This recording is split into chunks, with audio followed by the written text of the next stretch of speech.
Normally around this time of year is when I'd start hoping that spring and summer would come super quick. This year I'm actually grateful for the long winter though. I feel like I'm really appreciating it as its season of hibernation and restoration and transformation. I really need this winter period to make changes within myself and within my life before I'm ready for like the chaos of summer. It's always like a nice chaos though, but I need this peaceful, restful period of winter. The only thing I would change though is it's so hard to get out of the house with a baby in the winter time because I have to put hat, warm clothes, 30 blankets on him to leave the house, and I have to put on my hat, my coat, my scarf, my gloves. Like, it's just very hard to leave the house that by the time you're ready to go, you don't even want to go anymore. We're gonna run to the store and grab a few things and then have lunch.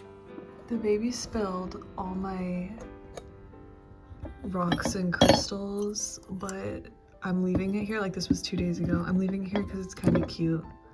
Like, I'll clean it up another time.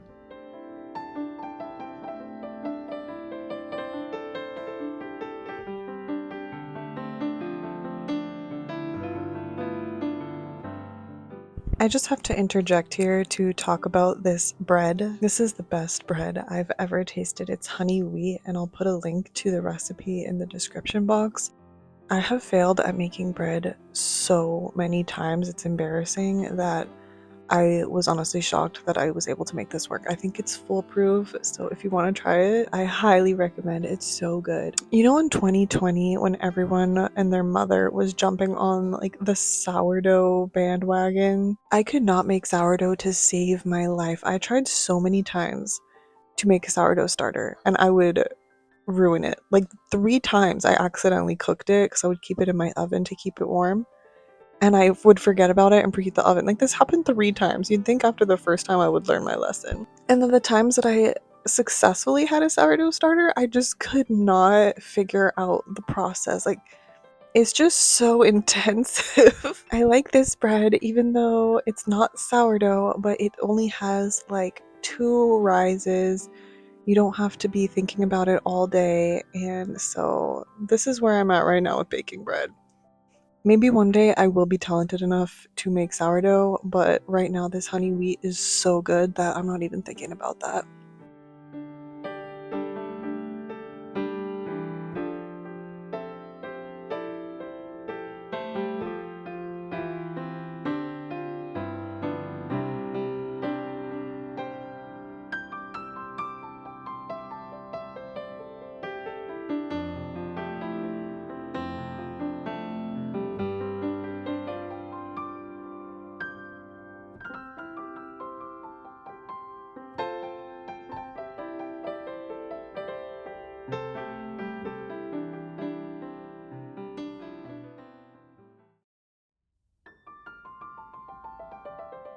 I told myself at the beginning of January I wasn't going to start making any major resolutions or life changes right away. I decided to use January to rest and recover from the holidays, and then in February I would start to make steps towards my annual goals. This was actually a good strategy because January seemingly lasts a year in itself, so the impending threat of having to live up to my word seemed far away. But now January is over, and the pile of stuff on my desk that I said I wouldn't worry about till February is staring me right in the eye. However, taking the pressure off of January allowed me to practice getting back into daily routines and form habits. Really, really small habits, but I don't think I made my bed since before my baby was born, and now it's part of my daily routine. I also started making sure I was out of pajamas before breakfast, which has really helped me have a better day, even if I'm just staying at home. You know the saying, leave a room better than you found it? The idea is basically to pick up after every room when you leave it and go a little bit further.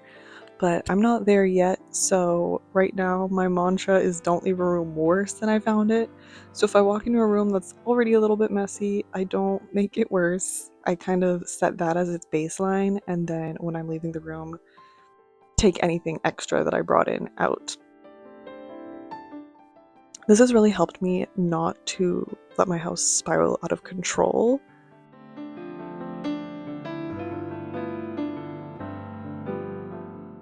This plan I made for relaxing in January and then slowly getting started in February was rooted in my word for the year. I don't always set a word for the year, but I saw this idea somewhere and I thought it could be pretty cool to try to set a word for the year that all your goals and actions will just fall under that word umbrella. My word is grace. So having grace for myself, having grace for others. I feel like it's easier to have grace for others than it is to have grace for yourself sometimes. I feel like intentionally giving myself grace is really going to change my inner monologue. And a lot of the times, I'm just having negative thoughts or beating myself up about something small or honestly something big.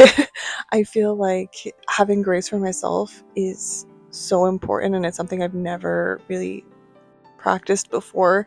And I've mentioned this in my previous video, especially postpartum. I wasn't giving myself any grace, and now at the stage I'm in, I feel like I look back and I have so much grace to give myself, and I wish that I could go back and have that mindset back then.